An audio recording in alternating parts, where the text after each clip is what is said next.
The murder of one Middle East teenager is sparking the death of many others. Hear about the growing tension around the Holy Land. In one of the busiest travel weekends, Hurricane Arthur is forcing Americans to change their plans.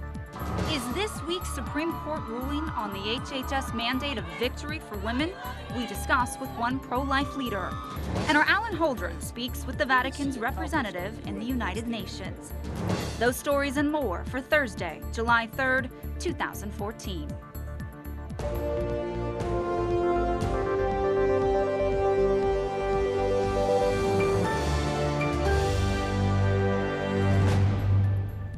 Good evening and thank you for joining us. I'm Laura Cole in for Brian Patrick. We begin tonight looking at your news now. Growing tensions terrify the Holy Land. Rockets hit Israel, airstrikes in Gaza, and fighting in Jerusalem. Our Jason Calvi joins us now with the latest. Jason? Yeah, Laura, let's take a look at the map. You can see Gaza right in between Egypt and Israel. Rockets launched from Gaza into Israel, over 30 of them in the past 24 hours. Israeli responded with their own airstrikes, and people in the Holy Land are on alert. Take a look at some of the damage. A rocket slammed into this home in Israel. It's impossible not to start each day with fear. And the children, even though I tell them not to be afraid, when it reaches you, it changes everything. The whole situation. No one was hurt in this attack. Israel countered overnight with airstrikes on 15 Hamas targets in Gaza. A Palestinian doctor said the strikes injured 10 civilians. And clashes in a Jerusalem neighborhood. Israeli forces facing off with Palestinian protesters with makeshift shields. These men are protesting the murder of a Palestinian teen. The family says 16-year-old Muhammad Abu Qadir was kidnapped yesterday. A charred body was found in a Jerusalem forest. Authorities are trying to ID the body. The family blames extremist Jews for the attack. We are in an Israeli area. Israel supposedly has the strongest security force in the world, and the biggest. Is it really the biggest security force in the world, but when an Arab is killed, there is no security? Hopefully in the afternoon we can bury my son, because he is a martyr, a prized youth. We want people to march behind him. The family says the murder is revenge for the deaths of 3 Israeli teens. They disappeared June 12th. Their bodies found in a field on Monday. Since the teens went missing, rockets and airstrikes are up. And Israel blamed Hamas for the deaths of the Israeli teens. They've also arrested hundreds of Hamas members. And Laura, 2 Hamas leaders say that they're ready for a ceasefire, but they say if attacked by Israel, they're going to respond. A tough situation out there. Okay, Jason, thank you. Now some of the other stories our EWTN News Nightly team has been covering in today's world. The fighting continues between Iraqi troops and Islamic militants. The military is making a press towards the town of Tikrit, less than 100 miles from Baghdad. Video shows Iraqi troops manning tanks and fighting in a gun battle. Officials say troops have pressed deep into the town, but insurgents with ISIS are still in control. The government says the military campaign is a step in the right direction after 2 weeks of defeats. The Ukrainian president is vowing the military will stop the corruption from pro-Russian insurgents. The president got a standing ovation in Ukraine's parliament today as he defended armed forces who continue to battle militants in the eastern part of the country. Kiev has struggled to control Ukraine's border with Russia as the fighting has now claimed the lives of several hundred people. Ukraine also voted in a new defense minister today. Intelligence officers are on high alert this eve on our nation's birthday. They think al-Qaeda might be trying to develop a new bomb that could pass undetected through airport security screenings. Homeland Security officials think bomb makers from al-Qaeda affiliate in the Arabian Peninsula have connected with another affiliate to try to find a way to bring down planes. There isn't information about a specific attack in the works, but both American and British officials are concerned. You know, the safety of the travelling public must come first. We mustn't take any risks with that. I hope this won't lead to unnecessary delays, but it's very important that we always put safety first, and we do.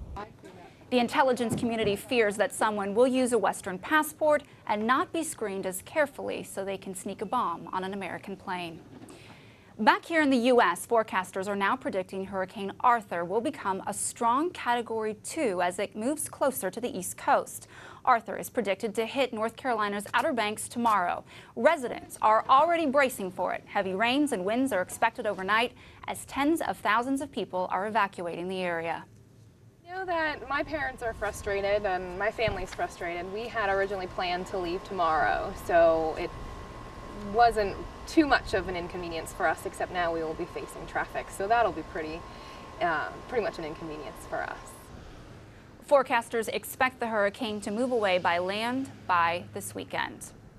New numbers tonight on the economy. More Americans are going to work. The unemployment rate has dipped to 6.1%, and that's the lowest it's been since September of 2008. Even so, wages are at a virtual standstill despite 6 years of economic recovery.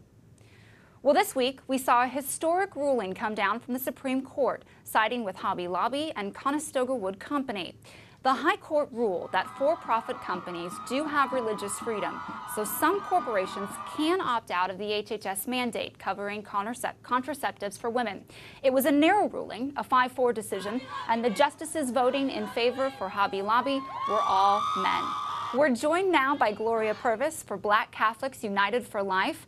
Gloria, thank you so much for being here. Thank you, Laura, for having me. Thank you. You know, this is really a win for the pro-life community. What does it mean for women now and for men? Well, I think women should be rejoicing that women with religious beliefs now aren't pitted against each other. It's saying that you can be a woman and have a religious belief, you're not anti-woman, and you can celebrate that we all have this freedom. And I think this is a good thing. And for men, I know one of the complaints people have made is that it's been 5 male justices made this decision. But if we're going to talk about equality, I don't think we could make these gendered distinctions to say that, well, these 5 male justices somehow are incapable of rendering a decision because they're husbands and fathers. Just doesn't make sense if we're talking about equality. And they're part of the process. Exactly. And so really when we're talking about women's rights, we also need to look at that of men. Well, we must. And I'm glad you brought up that point, because a lot of the discussion, at least in how they've been presenting the HHS mandate and presenting this opinion as going against women, it's been saying that this decision, health decisions, should only be made between a woman and her doctor. Nowhere is there a mention of a husband or a father, and women don't get pregnant by themselves. And so I think this is an opportunity for us to try to unwind that language in our culture about what it means to be female and what preventative medicine really is. I don't think it's about suppressing our fertility. It should be about enhancing it. You know, a lot of people have argued that this is jeopardizing women's health, including the president. He said that as well. Yes. Does that really do that? No. What woman today can tell you that as a part of this decision, whatever previous method of contraception they've been using is now illegal? They can't. But I do think this is an opportunity for us to really talk about what is preventative health for women. Is it really the ability to not get pregnant? Or is it really something, should we be saying things more about breast cancer or ovarian cancer? That would be preventative health to me. And I think we have an opportunity now to revisit what women's health really is or what should be. So what really is the war on women then? It's propaganda. There's really no war on women, unless, I should say, you're a woman with conscience, beliefs that don't line up with the main culture. So it's really a war on people who think like I do. I've been told that, you know, you have to be small-minded to think like these people, the Han and the Green family, which is preposterous. I don't think that because I have different beliefs about my fertility, about my dignity as a woman, that it means that I'm at war with myself. I think I'm saying that I am fully human even though I can bear children and get pregnant, as opposed to having this idea that we need this artificial contraception to be able to compete in the workforce and to be successful citizens. And that's a lot of what's underlying the angst over this decision. Well, Gloria, thank you so much for joining us. Very good information here, and I look forward to talking with you in the future. Likewise, thank you. Well, there's a lot of fighting in Congress, but we don't usually see anything like what happened today with politicians in Hong Kong. Politicians threw a glass at Hong Kong's chief executive. It smashed near the leader, but didn't hit him. Security officials had to escort some of the protesters out of the chamber. The incident came during days of protesting for democracy. And the trial of Blade Runner Oscar Pistorius is on hold this evening, but not before an intense day in court. A doctor testified that Pistorius killed his girlfriend as part of a fight or flight response when he was thought that she was a burglar, and that he had a fear of being trapped in situations without being able to move around quickly because of his amputations. But the prosecutor fired back, saying it was all planned. He claimed the Blade Runner had to find his gun, which was in a different place than usual, and then move down a passageway methodically before he eventually killed his girlfriend. The trial is set to resume on Monday. Well, France takes on Germany, then it's Brazil versus Colombia, and I'm talking about the World Cup. Those two quarterfinal matches are set to happen tomorrow. Both France and Germany will try to step up their game after close calls in recent days. Meanwhile, underdog Brazil will try to stay alive so they don't get knocked off the World Cup in their own country. Coming up, it's day 3 of meetings for Pope Francis and his Gang of 9 Cardinals. What's been on their agenda? And with more than 1 million displaced persons in Iraq, we'll take you to a service in Rome praying for their safety.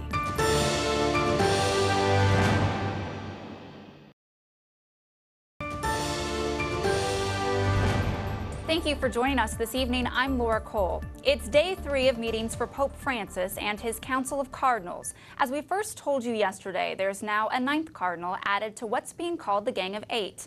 The cardinals are zeroing in on Vatican management and finances. So far, they've been discussing several big issues, including governing and the Vatican Bank. Pope Francis selected this group of cardinals to advise him on church reform efforts. Well, it's been 10 years since the Vatican got full membership rights in the UN. And on this anniversary, EWTN News Nightly's Alan Holdren caught up with Archbishop Silvano Tomasi, who represents the Holy See at the UN in Geneva. Archbishop Tomasi, what has the Holy See accomplished at the UN in the last 10 years? It's not easy to measure accomplishments at the UN because much of the activity is of general nature in terms of defending the rights of people, to create a mentality that supports the values we believe in. But I would say, yes, some concrete achievements have come about. We have contributed to the very much to the treaty banning fragmentation bombs. We have participated very directly in some negotiations about trade that touches millions of families.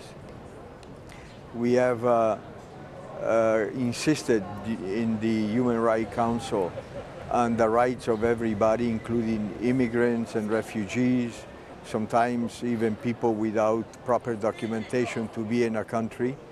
And in general, we have been the voice of vulnerable groups or in society.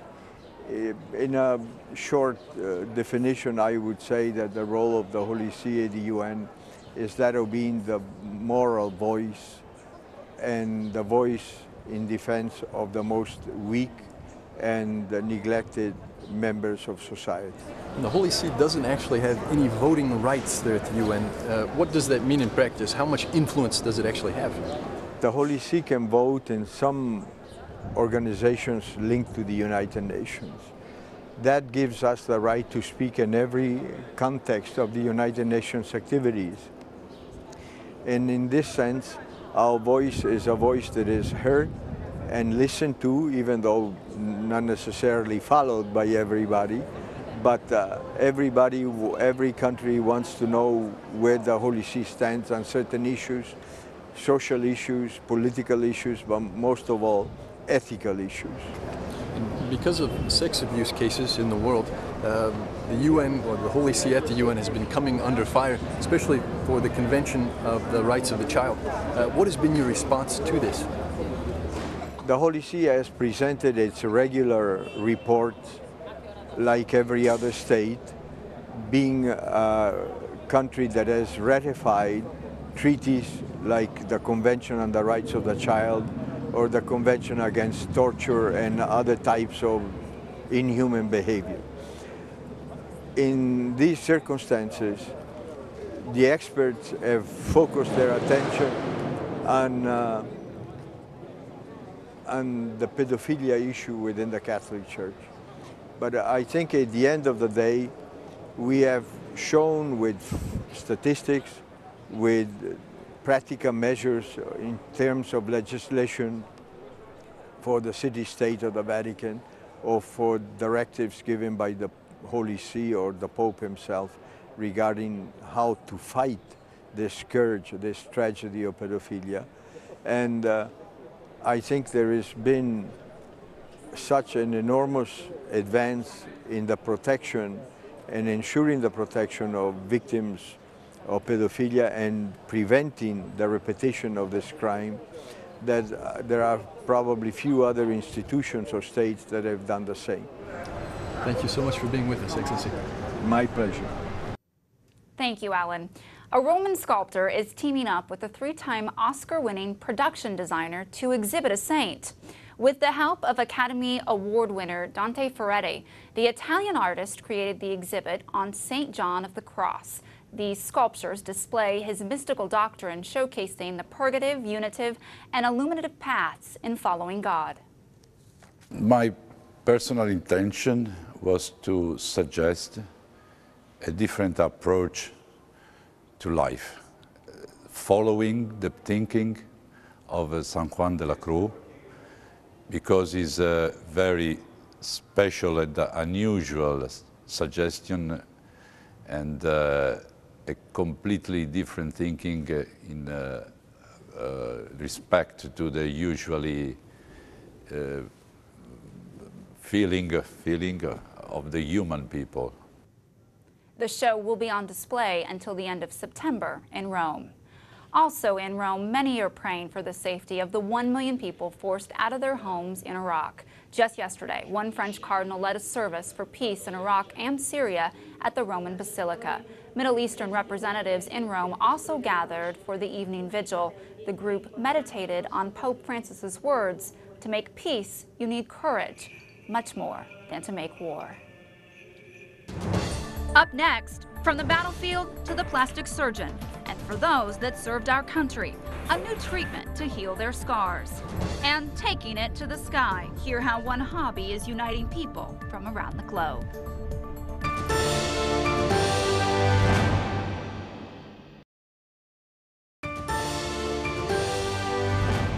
Thank you for joining us this evening. I'm Laura Cole. There's no doubt technology has changed the way we go about our lives. And now one procedure is helping to erase battle scars. Our Wyatt Goolsby has the story. From this side of his custom motorcycle, retired Marine Sergeant Brian Meyer looks like anyone else.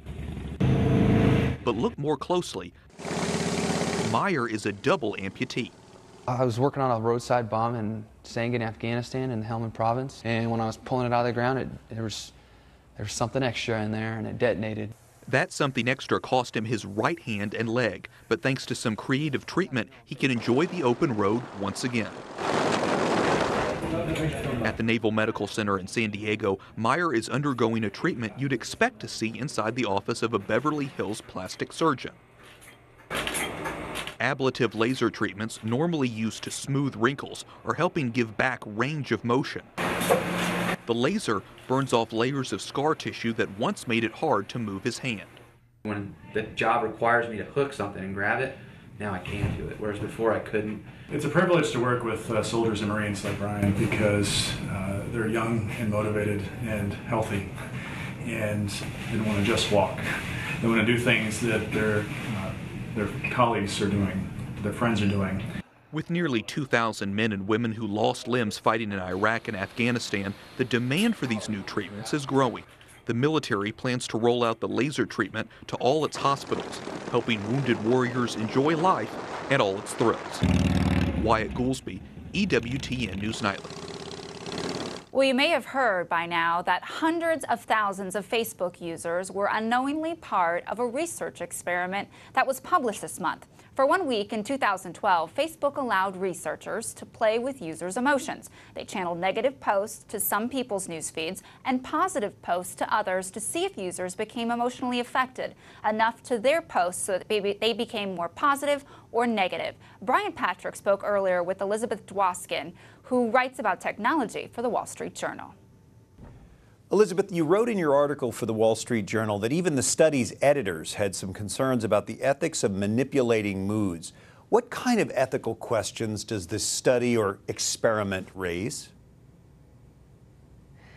Well, it raises a number of questions. It's true. After the backlash against the study came out 2 weeks later, when we spoke with the editor of the study, she said that she thought that it would spark a great deal of rethinking about the relationship between business and academics and what consent means for being a subject when you are a subject of a study online where there's massive amounts of data and you're expressing your emotions online in a semi-public forum. You know, if I have 1,000 Facebook friends, that's not public, but it's not entirely private if I post a message to hundreds of people. So she said that it would cause rethinking about what consent means. And for users, there are ethical questions about whether we, you know, in consenting to use a social media service, whether basically we can be subject to having our feelings manipulated. These sites are very influential on our behavior and feelings.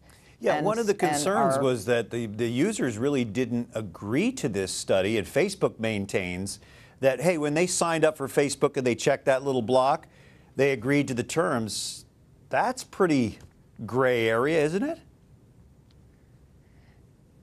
It is, and it's one of the most interesting aspects of this story, actually, is that it highlights these discrepancies. So even the federal government has come out and said recently, the FTC, that privacy policies are meaningless. You know, you have 1,000-page consent forms, and you're just clicking away on an app, so you can use the app. In one click, you're supposed to read a 100, 300-page privacy policy. In Facebook's case, Facebook has a very broad privacy in terms of service policy, and that's because Facebook has been in privacy lawsuits before. And to summarize their policy, it basically says all your data is fair game. When you sign up for Facebook, they can do what they want with it.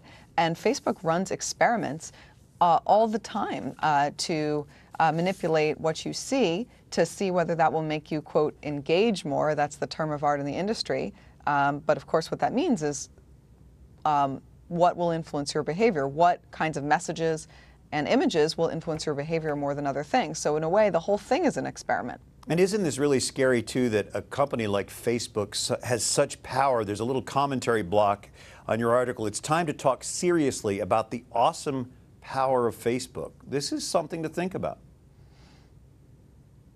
It is something to think about. So this study was actually done in response to a study by an MIT professor who interviewed Facebook users and found out that they actually felt lonelier when they watched their friends' life's events on Facebook. They watched other people get married or ex-boyfriends get with other people or babies. That actually made people sadder and lonelier. And so the Facebook researchers really set out to disprove that. And by doing that, they used an automated study where they literally found that if you saw more positive and negative things in your feed, words, you were likely to put a more positive or negative word in your other feed. So it's very different from a study which did in-depth interviews of how people feel.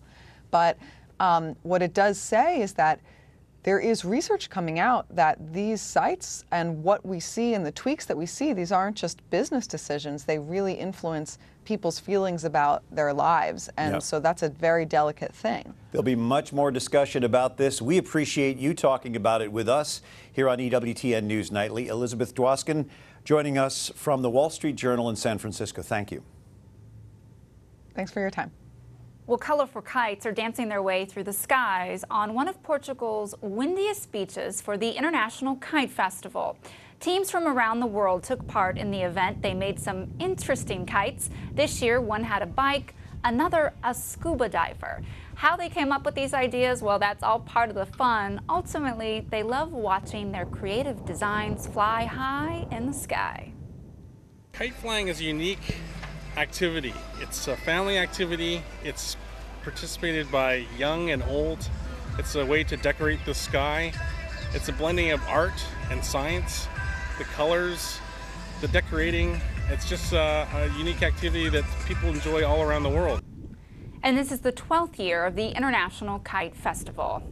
Well, the Duke and Duchess of Cambridge, they're getting a new look at Madame Tussauds in London. That is, a glamorous new look has been given to the wax models of the popular royals. The figures are near Queen Elizabeth and Prince Philip, who look remarkably real. The big question now is, will Prince George be joining his parents? No plans for George at the moment, but we do have Prince Harry joining us in September. Well, the new look for the Duke and Duchess of Cambridge wax models can be seen at the Royal Zone at Madame Tussauds in London. Well, that's it for us tonight. Be sure to like us on Facebook, follow us on Twitter, and watch again on EWTN's YouTube page. For all of us here at EWTN News Nightly, I'm Laura Cole. Thanks for watching us tonight. Good night, and God bless.